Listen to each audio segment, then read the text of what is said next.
Завершился открытый чемпионат профессионального мастерства Северного Кавказа WorldSkills Russia 2014, который впервые проходил в Северной Осетии. В течение 4 дней свои навыки и умения продемонстрировали более 200 студентов различных учебных заведений из 14 регионов России, а также зарубежных стран. Первое место в номинации «Поварское дело» досталось Соус Харальдсу из Латвии. Северной Осетии впервые. Чемпион признается, победа досталась нелегко. По его словам, у каждого повара особый секрет приготовления блюда. О своих кулинарных тайнах молодой специалист деликатно умолчал. Говорит, чтобы не сглазить. Победители WorldSkills Russia 2014 представят Россию на международном чемпионате. Он состоится во Франции уже в следующем году.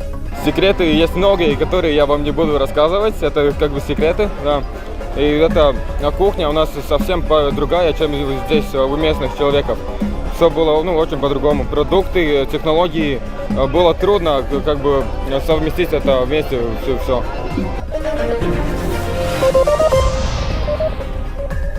Будущее Иравского района обсуждали в правительстве Северной Осетии. Социально-экономическое положение здесь аховое. Партийные разборки надолго увели на второй план развития района. Новому руководству теперь приходится решать проблемы, которые копились несколько лет. Кабинету министров дано поручение разработать план выхода из кризиса. Проблем немало. Район необходимо включить в различные госпрограммы. Вопросы вызывает подача воды. Местный водопровод принадлежит архонским групповым сетям. Таким образом, району приходится платить за собственную воду. Долг накопился немаленький, более 4 миллионов рублей. Остро стоит и земельный вопрос. Большие площади на территории района на данный момент принадлежат республике, работы на них не ведутся. Район просит вернуть их в муниципальное подчинение, чтобы в свою очередь передать их сельхозтоваропроизводителям. Администрация вернут порядка 3500 гектаров земель.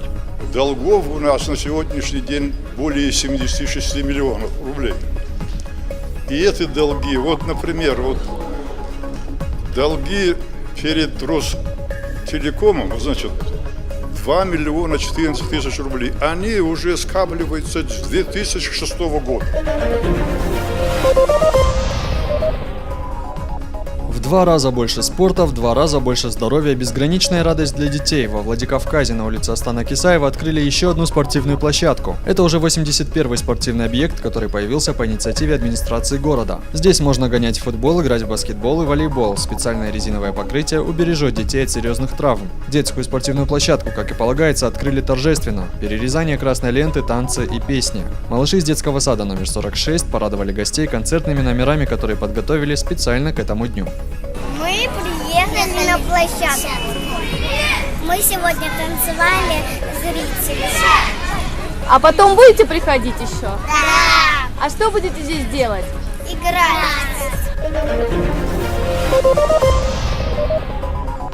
Во Владикавказе стартовал республиканский этап турнира по футболу «Кожаный мяч». За победу поборются 39 команд, это около 800 юных спортсменов со всех уголков Северной Осетии. Соревнования продлятся до 18 июня. Победители примут участие в национальном этапе турнира. Добавим, в этом году легендарный детский турнир по футболу «Кожаный мяч» отмечает 50-летний юбилей. За это время более 83 тысяч юных жителей Северной Осетии приняли участие в первенстве. Команды из нашей республики трижды привозили главный трофей турнира – Орджоникидзе. Каждый год 1-2 команды, бывает и что по всем возрастным группам наши ребята становятся победителями.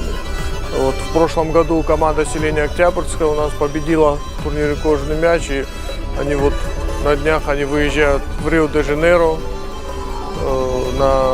там спортивный лагерь будет футбольный под патронажем FIFA. Там им мастер-классы будут давать такие именитые футболисты, как Бебетто, Ромарио и другие.